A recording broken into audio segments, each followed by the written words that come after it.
사도신경 고백함으로 5월 둘째 주일, 어버이 주일 예배를 드리겠습니다.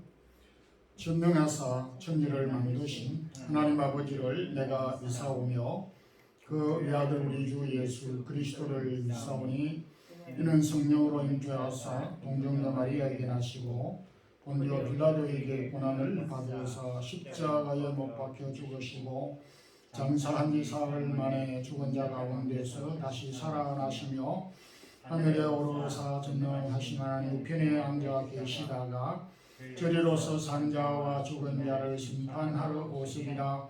성령을 믿사오며 거룩한 공회와 성도가 서로 교통하는 것과 죄를 사하여 주시는 것과 몸이 다시 사는 것과 영원히 사는 것을 믿사옵나이다. 아멘.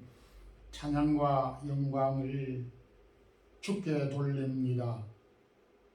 좋은 5월의 계절을 우리에게 주시고 특별히 5월은 하나님이 허락한 귀한 가족을 돌보며 생각할 수 있는 가정의 달을 우리에게 정하고 또 기억할 수 있게 하심을 감사합니다.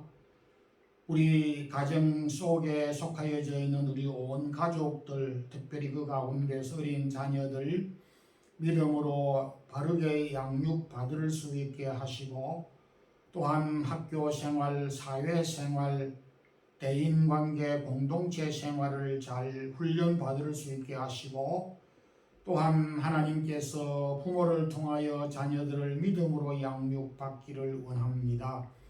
아울러서 오늘은 또 어버이 주일을 당하여서 이 땅 위에 많은 참 공고한 삶을 자녀들을 위하여 몸과 마음과 또 온 정성을 들여서 수고하며 여기까지 이른 우리의 부모들을 돌아보고 기억하며 감사할 수 있는 자녀들이 되기를 원합니다. 가족들이 저희들이 또 외국에 생활하는 가운데 떨어져 있는 성도들이 있습니다. 어느 곳에 있든지 가족들을 주의 손길 가운데 지켜주시고 좋은 소식들 오고 갈 수 있기를 원합니다. 세운 우리 마드리드 사랑의 교회를 지금까지 지켜주신 것 감사드립니다. 속하여져 있는 모든 기관들과 또 우리에게 주신 이 직분을 잘 감당할 수 있게 하여 주옵소서.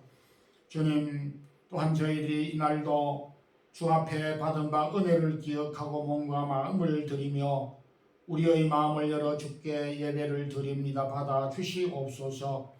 부족한 종을 붙잡아 주시고 주의 말씀을 잘 증거할 수 있도록 인도해 주옵소서. 예수 그리스도 이름으로 기도드리옵나이다. 아멘. 하나님의 말씀은 누가복음 15장 25절에서 32절 함께 합독하겠습니다. 마다들은 밭에 있다가 돌아와 집에 가까이 왔을 때에 풍악과 춤추는 소리를 듣고 한 종을 불러 이 무슨 일인가 물은데 대답하되 당신의 동생이 돌아왔으매 당신의 아버지가 건강한 그를 다시 맞아들이게 됨으로 인하여 살찐 송아지를 잡았나이다 하니 그가 노하여 들어가고자 하지 아니하거늘 아버지가 나와서건한데 아버지께 대답하여 이르되 내가 여러 해 아버지를 섬겨 명을 어김이 없거늘 내게는 염소 새끼라도 주어 나와 내 벗으로 즐겁게 하신 일이 없더니 아버지의 살림을 창녀들과 함께 삼키어버린 이 아들이 돌아오매 이를 위하여 살찐 송아지를 잡으셨나이다. 아버지가 이르되 예 너는 항상 나와 함께 있으니 내 것이 다 내 것이로되 이 내 동생은 죽었다가 살아났으니 내가 잃었다가 얻었기로 우리가 즐거워하고 기뻐하는 것이 마땅하다 하니라. 아멘. 탕자의 이야기를 모르는 사람이 아마 없을 것입니다. 누가복음 15장에 있는 이 탕자 비유 앞부분에는 둘째 아들이 아버지로부터 자신의 몫인 유산을 받아가지고 탕진하고 돌아온 사건을 기록하고 있습니다. 그리고 오늘 이 본문 탕자 비유의 후반 부분에는 큰 아들에 대한 기사를 여기에서 기록하고 있습니다. 오늘은 어버이 주일을 맞이하여서 이 탕자의 비유를 통해서 우리가 함께 말씀을 생각하고자 하는데, 탕자의 속편, 집안에 있는 탕자라는 제목의 말씀으로 은혜를 나누겠습니다. 먼저 아버지의 마음은 자녀가 우선이지만은 대부분의 자녀들은 자신에게 돌아올 몫을, 재산을 먼저 생각하는 이런 차이점을 발견할 수가 있습니다. 탕자의 속편, 오늘 이 본문은 집을 나간 둘째 아들이 집으로 돌아오는, 그래서 아버지가 크게 기뻐하여 잔치를 베푸는 것으로 시작이 됩니다.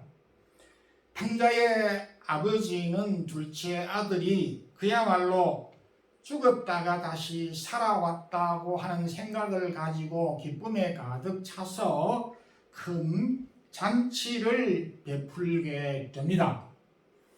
잔치의 내용은 어마어마하게 큰 규모로 베풀게 되었습니다. 그 내용이 22, 3절에서 언급이 되고 있는데, 제일 좋은 옷을 이 아들에게 입히고 손에 가락지를 끼우고 신발을 신기고, 그리고 무엇보다 그 집안에 있는 가장 살찐 송아지를 잡았습니다. 제가 어릴 때 잔치하는 것을 많이 보았는데, 제가 살고 있던 고향도 꽤 큰 마을이었는데 잔치를 할 때 돼지를 잡는 경우는 제가 많이 보았습니다. 그런데 여태껏 잔치를 한다고 송아지를 잡는 일은 여태 본 적이 단 한 번도 없습니다. 세월을 거슬러 올라가서 아들이 돌아온 그 기쁨이 너무 컸기에 아버지는 큰 송아지를 잡았다라고 하는 것을 볼 때 잔치의 규모를 알만하기도 합니다. 잔치가 한참 물어있고 있을 때에 큰 아들은 아침부터 저녁까지 나가 밭에서 아마 일을 하고 해가 뉘엿뉘엿 저갈 무렵에 집으로 돌아오게 되는데, 전에 들어보지 못한 풍악소리, 음악소리, 노래소리, 사람소리들이 왁작지껄하게 들리기에 종에게 물어보았습니다. 이 무슨 소리인가라고 하였을 때의 답변이, 당신의 친동생이 다시 집으로 돌아와서 당신의 아버지가 큰 잔치를 지금 하고 있는 중이다 라고 전달해 주었을 때, 이 큰 아들은 오늘 우리식으로 말하면 뚜껑이, 머리가 열려버렸습니다. 그러면서 집에 들어가려고 하지도 아니하였을 뿐만 아니라 들어가자고 하는 아버지를 향하여 정면으로 말하기를 29절 30절에서 아버지, 제가 여러 해 동안에 아버지께서 시키는 일을 제가 하지 않은 일이 어디 있었습니까? 그런데 내게는 염소 새끼라도 한 마리 주어서 잡아서 제 친구들과 더불어서 잔치를 하라고 한 일이 있습니까? 그런데 어찌하여 아버지의 재산을 창기에게 다 바쳐버렸던 이 아들이 돌아왔는데 이렇게 성대하게 잔치를 베풀 수가 있습니까? 이렇게 화를 냈습니다. 아버지의 행동이 못마땅하였습니다. 그랬을 때 아버지는 그 내 동생은 알다시피 죽었다가 돌아온 것이고 잃어버린 가운데서 찾은 것이었기에 얼마나 기쁘냐. 그렇게 설득을 했지만은 그럼에도 아들은 아버지의 재산을 장녀에게 다 허비하고 낭비하고 삼켜버린 이 아들에게 이렇게 성대하게 잔치를 베풀 수가 있습니까? 이렇게 같은 형제지만은 형제 간의 우애는 고사하고 형제에 대하여 좋지 않는 적대적인 감정을 갖고 있음을 보게 됩니다. 앞서 둘째 아들이 먼저 아버지의 재산을 자기 몫을 달라 해서 집을 나갔습니다. 12절에 둘째 아들이 아버지에게 아버지 제 몫을 주십시오 해서 받아서 집을 나갔습니다. 그리고 큰아들도 동생 못지않게 아버지보다 동생보다 자신에게 돌아올 목 유산을 아버지보다 동생보다 더 우선적으로 두었다는 사실을 발견하게 됩니다. 둘째 아들과 큰 아들은 상황적으로는 다르지만 공통점이 하나 있는데 그것은 바로 부모와 형제보다 자신에게 돌아올 몫과 유산을 더 앞세웠고 우선했다라고 하는 공통분모가 있습니다. 오늘 이 탕자 비유의 핵심, 주님께서 비유해 주신 이 탕자 비유의 핵심은 무엇이냐? 둘째 아들은 아버지의 몫을 가지고 집을 나간 탕자라고 하는 사실을 모르는 사람이 없습니다. 그런데 더 중요한 빠뜨릴 수 없는 또 하나의 사건은 집 안에 있는 큰아들, 아버지의 명을 어기지 않고 착실하게 아버지의 명을 따라서 일을 열심히 했던 큰아들조차도 비록 몸은 집 안에, 몸은 아버지와 함께 있었지만은 그 마음은 이미 아버지를 떠나 있는 탕자, 그것도 집 안에 있는 감추어져 있는 보이지 않는 탕자라고 하는 사실을 예리하게 지적을 해주고 있는 것입니다.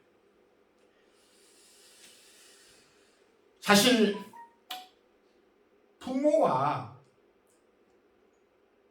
자녀, 형제간은 어떤 유산이 없어도 성립이 되는 것입니다. 아버지와 자녀, 부자지간, 부모 자녀지간이 어찌 유산이 있어야 성립이 되고 없으면 아닐 수는 없는 것입니다. 형제지간도 마찬가지입니다. 그럼에도 오늘날 우리가 살고 있는 이 현실은 또 많은 부모 자녀지간, 형제지간의 관계를 돌아볼 때에는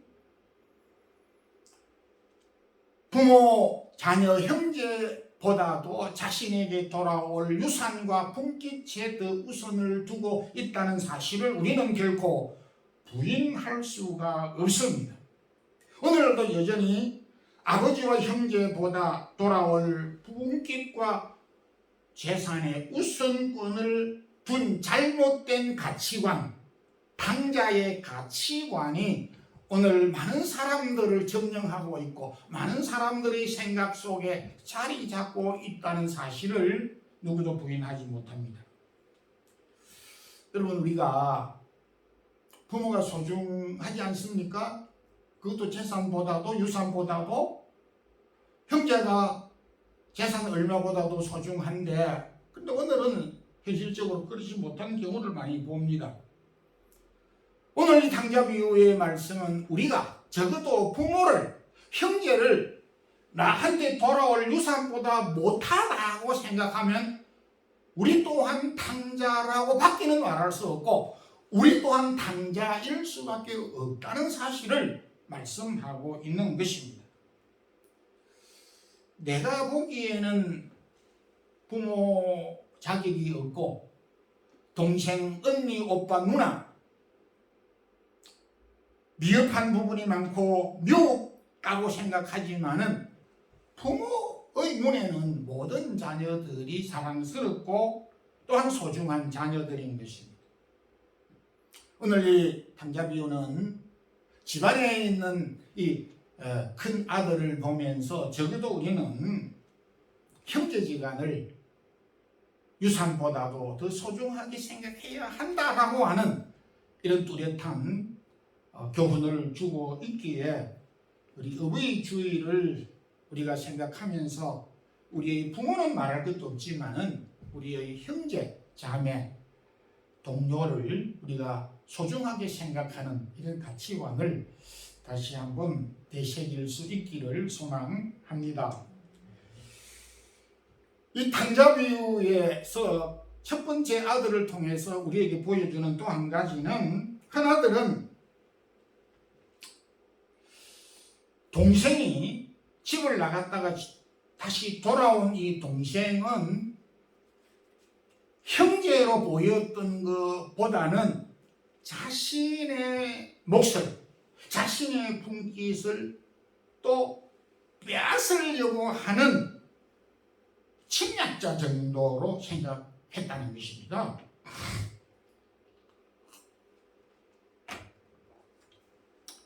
제가 언젠가 한 15년 전에 제가 기억하기로 한번 예화를 우리 사랑의 교회에서 그 한 것으로 이해가 됩니다. 미국에서 지금은 잘 모르겠습니다만 세월이 좀 흘렀으니까 두 번째로 컸던 웰로우 크릭 교회를 심우했던 빌 하이빌스 목사님이 쓴 책에 소개되고 있는 내용입니다. 제가 지어낸 이야기는 아니고, 그래서 그 하이빌스 목사님이 쓴 그 책의 내용 가운데 이런 내용이 있습니다. 미국에 제법 큰 중소도시에 아주 큰 교회가 있었습니다. 공업도시, 그리고 그 사회가 번창함으로 교회도 많이 있었고, 또 그 교회도 아마 수천, 수만, 이렇게 숫자는 잘 알 수 없지만은 큰 교회였는데, 그런데 시간이 지나면서 주민들이 타 지역으로 이주를 하게 되고 또 세상을 떠나고, 그리고 이제 교회가 너무 쇠약하여서 심지어는 담임 목사조차도 모실 수 없는 그런 상황이 되었고, 그 많던 어마어마한 교인들이 다 떠나고 그 교회 불과 4사람이 딱 남았습니다. 제가 영국의 그 웨일즈의 그 부흥운동 지역을 그 몇 개 교회를 돌아본 적이 있었는데, 수만 명이 모이는 그 교회에 교인이 하나도 현재 없는, 그래서 관리인이 돈을 받고 몇 교회를 관리하는 그런 정도로 있는 교회를 제가 보고 왔습니다. 그러니까 이 이야기가 없는 말을 만들어낸 것이 아니라는 사실을, 현실적으로 이런 일들이 계속 반복될 수 있다는 여언을 아주 저희들에게 교훈해 주고 있는 것입니다. 4사람밖에 남지 않았던 참혹한 현실, 교회의 현실, 이건 참 세계교회가 오늘 해외교회가, 우리 한국교회가 미래를 돌아보지 않을 수 없는, 우리의 교회마저도 염두에 두지 않을 수 없는 절박한 현실의 문제로 받아들여야 되는 그런 때가 언제일지는 모르지만은 오지 않는다라고 그 누가 장담을 할 수가 없는 것입니다. 근데 네 사람 남아있는 그 교인들은 물론 연세가 많았었겠지요. 근데 이 네 사람이 남아있는 그 교회 성도들의 가장 큰 고민은 교회를 다시 일으키고 부흥시키는, 그것이 큰 고민이 아니었습니다. 정반대로 오히려 밖에서 예수를 믿고 교회 회원이 되겠다고 하는 사람이, 그것이 두려웠던 것입니다. 이게 무슨 소리냐? 그래서 이 내 교회는 주일날이 되면 예배를 꼬박꼬박 드렸는데 가장 먼저 교회당 문을 철저하게 잠그고, 밖에 문도 잠그고 안에 문도 꼭꼭 잠그고 네 사람이 큰 교회당에서 예배를 스스로 드렸다는 것입니다. 이 무슨 일 때문에 그러는가? 그 목사님이 소개하기를 그 교회당 경례가 여러 터가 이래 있는데, 교회당과 더불어서 교회당 경내에 교회당 묘지가 있는데, 그 교회당 경내에 전부 풀이고 빈 묘지가 4구, 4구 묻힐 터가 남았다는 것이. 근데 만약에 밖에서 한 사람이 들어와서 교인이 5명 되면 한 사람은 그 자리에 못 묻히는 것입니다. 그래서 이미 있던 네 사람은 거기에 묻히기를 원하고 싶고, 그래서 외부에 있는 사람을 차단하고 들어오는 것을 의도적으로 막았던 것입니다. 그러니까 이 네 사람의 교인들의 머릿속에는 밖에서 들어오려고 하는 사람은 예수를 믿으러 들어오려는 것이 아니라 이 묘자리가 탐이 나서 예수를 믿으려고 하는 것이다, 이렇게 생각을 하고 방패를 쳤다라는 이야기인 것입니다. 추측만이 아니라 가능한 이야기라고 생각이 됩니다. 지금 큰아들이 아버지와는 달리 동생이 죽었다가 다시 돌아왔다는 이 일에 대하여 크게 분노하고 못마땅한 것은, 이 동생이 들어와서 남아있는 모든 재산은 다 내 것인데 이 동생이 들어옴으로 내 몫을 또 빼앗아갈 것 아니냐 하는 생각을 이 큰아들이 가졌다는 것입니다. 자신의 몫을 빼앗으러 온 침략자, 그가 동생이 아니라 나의 소유를, 나의 유산을 작은 것도 모자라서 내 것을 빼앗으러 온 강탈자로 보았다는 것입니다. 큰아들의 시각을 오늘 감히 저도 책망할 수 없습니다. 제 마음 가운데도 이러한 생각들이 남아있기 때문입니다.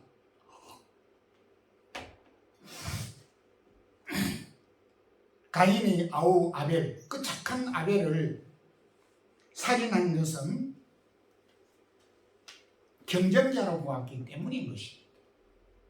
동생 때문에 하나님이 내 예배를 받지 아니하셨다. 동생으로 인한 피해의식을 가지고 있었습니다. 요셉의 10형제들이 요셉을 미워하고 급기에야 돈을 받고 팔아버리게 된 것은 돈이 탐이 나서 그랬다, 이건 아닌 것입니다. 아버지의 사랑을 독차지함으로, 저 요셉 때문에 우리가 아버지로부터 미움을 받게 된 근본 뿌리이고 요인이다. 저걸 제거하면 아버지의 사랑을 우리가 받을 수 있다는, 그래서 아우를 경쟁자로, 아버지의 사랑을 빼앗는 자로 간주를 했다는 것이죠. 무서운 일입니다. 사람의 마음은 이토록 상황에 따라 바뀌는 무서운 것입니다. 당자 비유가 우리에게 주는 교훈, 큰아들이 우리에게 보여주는 이 마음은, 이 교훈은 뭡니까? 사람의 마음속에 이기심과 욕심이 부모 형제보다 우선할 때에, 우선권을 두게 될 때에 부모조차도 형제조차도 경쟁자로, 침략자로 볼 수 있고 보이게 만든다라고 하는 것입니다. 이걸 우리가 경계해야 한다는 교훈을 우리에게 주고 있습니다.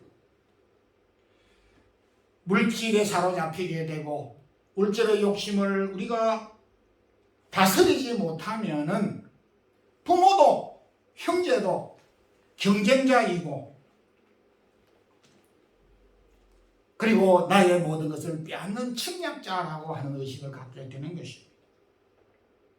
29절에 이 큰아들이 내가 여러 해 동안 아버지를 섬겼다라고 이런 표현을 썼는데, 원문적으로 해석을 하게 되면 아버지 종노릇을 했다,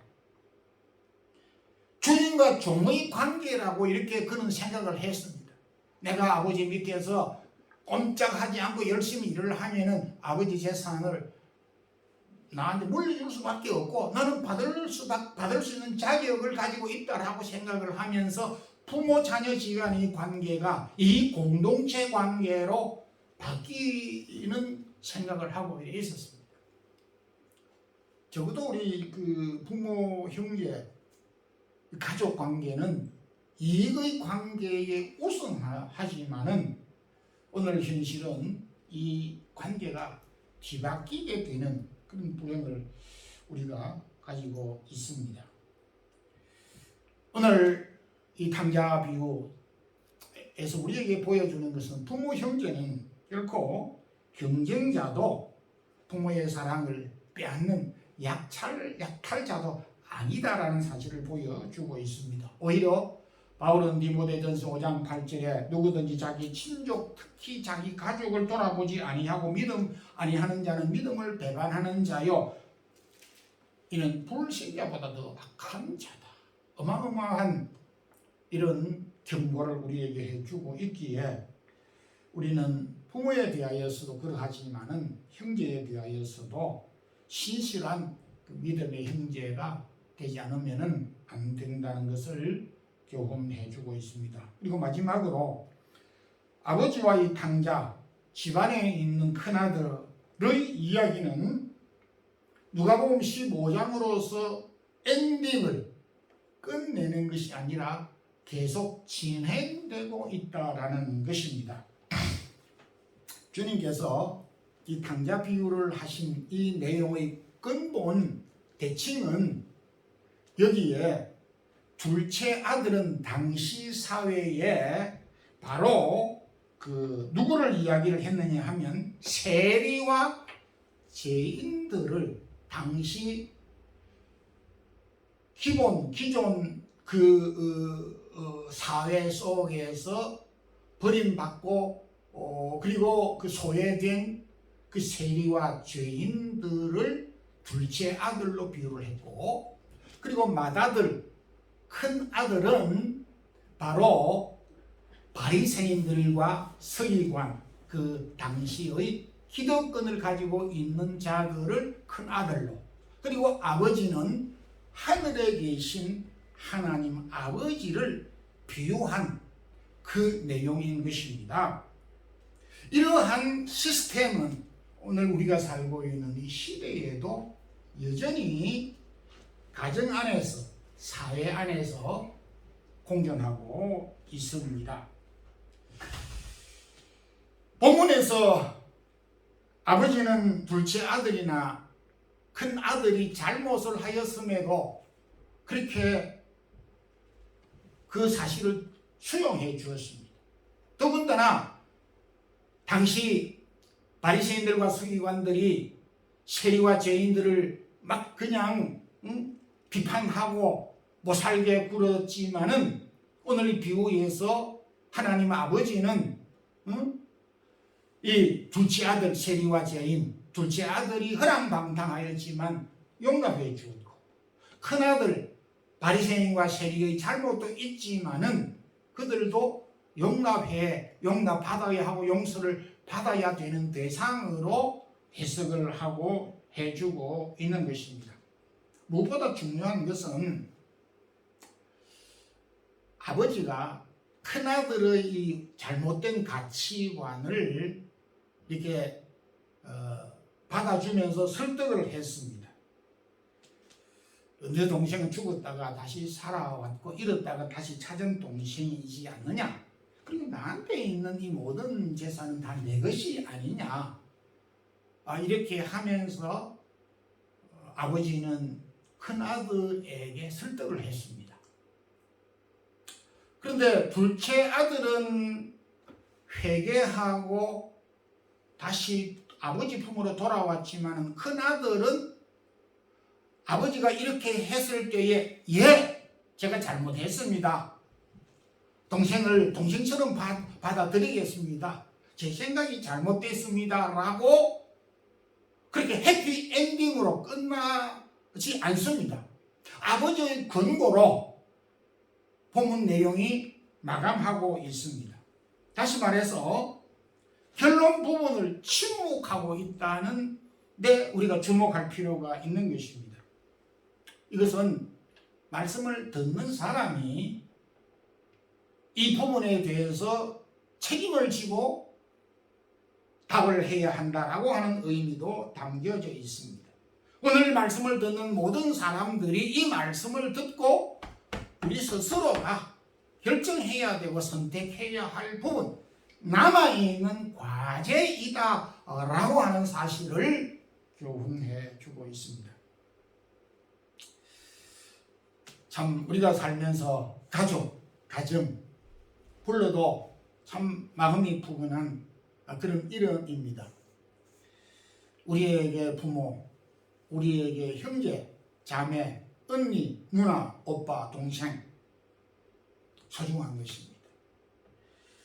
그리고 그 소중한 가족, 가정 안의 구성원들이 잘못했다 할지라도 수용하고 용납하고 받아주는 이런 넉넉한 마음이 필요한 것입니다. 이것이 가족이기 때문인 것입니다. 우리는 여전히 둘째 아들과 같이, 여전히 큰아들과 같이 그렇게 따로따로 우리가 행하고 살아서는 안 된다라고 하는 것을 교훈해 주고 있습니다.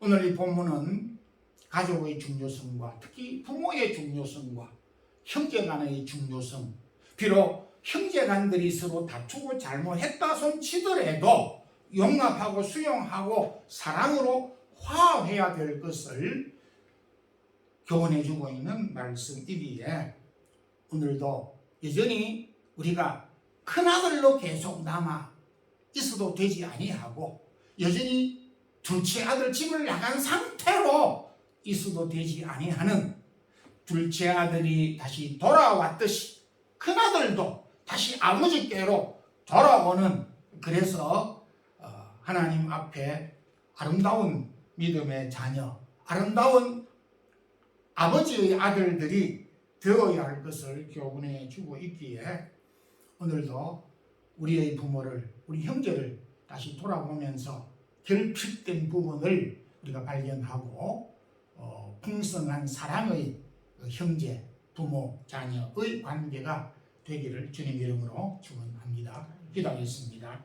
주님 감사합니다. 오늘도 귀한 어버이 주일을 당하여서 우리에게 주신 말씀을 다시 한번 기억합니다.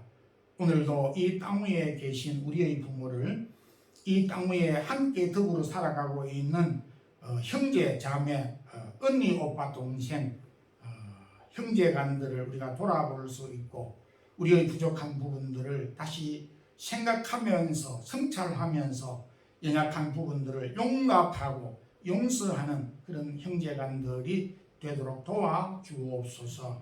아울러서 하나님 아버지에 대하여서 믿음의 신실한 성도들이 아름다운 성도의 우애와 관계를 가지는 영적인 믿음의 가족들로 거듭나는 우리 모든 사랑의 교회 성도들 되게 하옵소서.